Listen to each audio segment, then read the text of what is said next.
Hello mga Papa, what's up? Ayan, ka-convoy King Papa Bench is back. Ayan, so mga Papa, matagal na tayong walang content about sa tako. So bumalik na ulit tayo sa ating laging kino-content, yung tungkol sa tako. Ayan, pero bago po yan mga Papa, tayo pa ay humigop ng gatas. Ayan. Pampatulog daw kasi ang gatas, masarap daw matulog pagka bago matulog, masarap daw humigop ng gatas kasi pampasarap daw to ng tulog. Hindi lang pampasarap ng tulog, ang gatas ay pampalakas, pampadagdag ng katas. Ayan, kahit walang tagas, sige lang, basta wag umiwas. So ayun na nga mga Papa, ang content natin ngayon ay tungkol sa 45 hours weekly rest. Ayan. Yan ang i-content natin ngayon kung tama ba na ikaw ay magbunot ng tako or violation ba ang magbunot ng tako kapag 45 hours weekly rest. Tapos ikaw ay mag-hotel, sino ba ang dapat sundin between company or yung rules? Ayan. Yan po ang topic natin ngayon mga Papa, Pero bago natin umpisahan yan, special shout out muna tayo kay Papa Pit Trackers Europe. Ayan. Shout out sa iyo Papa Nabubuyoy si Papa Bench. Shout out sa iyo Papa Pit Trackers Europe. Subscribe niyo po siya mga Papa, At ang kanya namang Facebook page ay Trip ni Dudes Europe. Ayan. Follow nyo po siya dyan sa kanyang page. Magaling po siyang gumitara, mahusay kumanta. At nagano po siya, ano bang tawag doon? Yung kumakanta ka doon sa gitna sa maraming tao. Magaling. So shout out sa iyo Papa Pit. Ayan. So let's go mga Papa. Dumako na tayo doon sa ating main topic. Ayan, main topic tayo. Tungkol ito doon sa weekly rest ng 45 hours. Kasi marami na kasing nagtatanong sa akin kung sino daw ba talaga ang dapat sundin. Ayan, actually mga Papa, yung rules na yan, nag-umpisa yan noong 2014. Ang nagpakana niyan ay ang Belgium. Yung Belgium ang unang gumawa ng rules na yan. So ngayon, sinundan naman siya ng Germany, ng Netherlands, at ng France. Yan, sinundan niya ng ganung bansa. Tapos ngayon, noong 2017, so totally talaga, ang naging rules na talaga siya sa buong European Union countries. So yun po yung rules ng 45 hours weekly rest na ikaw ay dapat naka-hotel. Na dapat yung driver ay nasa hotel. So ganun po yung rules na yan. Bawal kang matulog sa loob ng cabin pag ikaw ay nakapag 45 hours weekly rest. Bawal po sa loob ng cabin. So ngayon, maraming naguguluhan at meron kasing ibang mga kumpanya na pinabubunot yung mga tako nila pero hindi naman sila pinag-hotel. So, ganun din po yung nangyari sa amin nung doon sa previous company ko nung 2018, 19, yan, mga ganyan taon. So, pinagawa po sa amin yan na kailangan naming magbunot ng tako kapag kami ay naka 45 hours weekly rest. Ayan.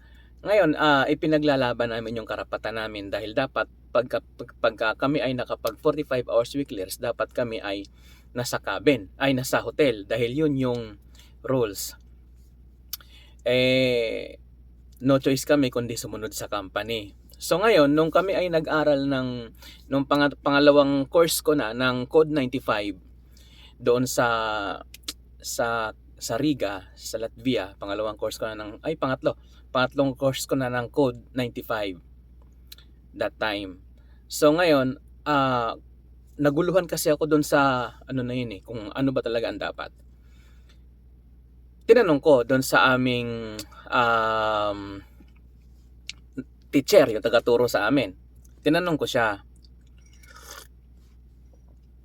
Sabi ko, tungkol doon sa rules ng 45 hours na ikaw ay nasa loob ng, na bawal kang matulog sa loob ng cabin, yung 45 hours weekly rest na yan, na dapat ikaw ay nasa hotel. Tinanong ko siya, sabi ko, ano ba ang rules na yan? Kasi maraming naguguluhan. At ang kumpanya namin ay pinabubunot yung aming tako pag kami ay nakapag 45 hours weekly rest. Ngayon, ang paliwanag niya sa amin, ganito. At ito din yung ipapaliwanag ko sa inyo mga papa. No? Ang tanong niya sa amin, nandito kayo sa kumpanyang ito at kayo ay nagtatrabaho. Tinanong niya kami, sino ba ang nagpapasahod sa inyo? Siyempre yung company. So ngayon, sabi sa amin, pag-isipan namin kung sino ang susundin. Tapos ngayon, tinanong ko siya, sabi ko, rules yan, di ba? Sabi ko sa kanya. So dapat yung rules ang sundin. Hindi siya kumibo, tumangutango lang siya. Sabay nagpaliwanag siya ngayon sa amin. Ang sabi niya, kung ako ang may-ari ng kumpanya at marami akong truck, sabi niya, kung ako yung may-ari ng kumpanya at marami akong truck, so okay lang na mahuli or okay lang na makontrol at magkaroon ng violation yung isang driver na magbawa, kasi ang penalty kasi niyan 3,000 euro. Ngayon sagot niya, sa dami ng truck ko, sabi niya, sa dami ng truck ko, kung isang driver lang naman ang mahuhuli. So, kumikita pa rin ako. Yun yung sabi niya.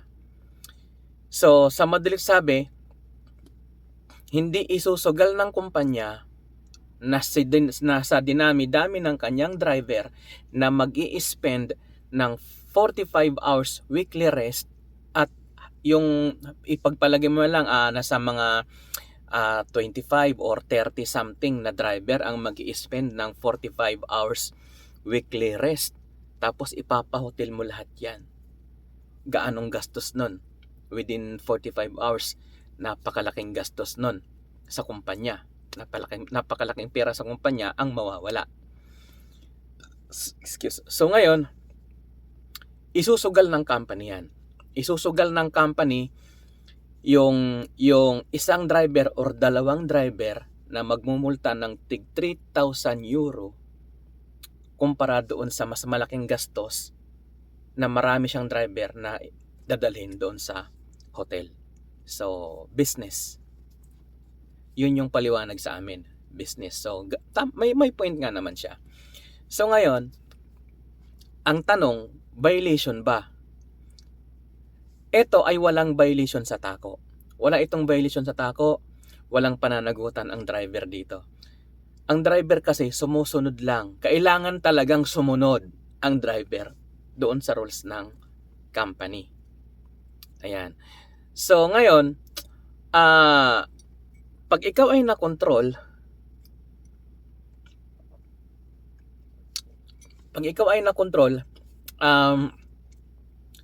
ipapaliwanag mo ngayon yung side mo, kasi nakikita kasi talaga ng mga control yan eh. Nakikita nila yan nakikita nila yan na ikaw ay nag 45 hours weekly rest na naandun ka lang sa cabin. Bakit? Dahil yung tako mo nakasalpak pa rin siya within 45 hours or more than 45 hours na ikaw ay naka-weekly rest. Kaya alam ng mga pulis na ikaw ay nandiyan ka lang sa loob ng cabin. Kaya ang ginagawa ng mga company, pinabubunot ng kumpanya mo yung tako mo pag ikaw ay nag 45 hours weekly rest. So sino ba ang dapat masunod? Yung rules ng Europe para sa mga drivers or yung rules ng company na nagpapasahod sa'yo? Nasa sayo yun, papa. Pero kung ako ang papipiliin, natural, susundin ko yung company ko. Siya kasi nagpapasahod sa akin eh. Ayoko mawala ng trabaho. Susundin ko yung kumpanya ko. Kung ano yung rules niya, siya ang susundin ko. Total, dito naman sa side na to na ikaw ay nagbunot ng tako, wala ka namang pananagutan. Wala kang magiging violation, pati tako mo walang magiging violation. Kundi ang violation ay naandun sa kumpanya mo dahil siya ay hindi sumunod sa rules ng tako. Ayan, yun po yung explanation dyan mga papa, no? Kaya choice ko yon, nasundin ko yung company ko kasi siya yung nagpapasahod sa akin. So business po yan. Ang kumpanya, kung saan sila kumikita, doon sila sumusugal. Tama ang sinabi ko kanina na, kagaya ng sinabi ko kanina na isusugal niya yung dalawang driver na mahuhuli na magmumulta siya ng tig 3,000 euro bawat isa kumpara doon sa napakaraming driver na ipapahotel niya within 2 days. Imagine magkano yung hotel dito, napakamahal. So ganun po yung kalakaran dito sa mga transport company. Ganun po yon mga papa. So sana nalinawan. Para naman doon sa mga bagong drivers, importante malaman nyo to, at sa mga parating din na nasa Pilipinas pa, importante po yan mga papa. Ang TACO rules ay malaman at maintindihan po natin ng maayos. So yun lang mga papa, no? Ingat tayo lagi sa biyahe, and winter na. God bless, God bless.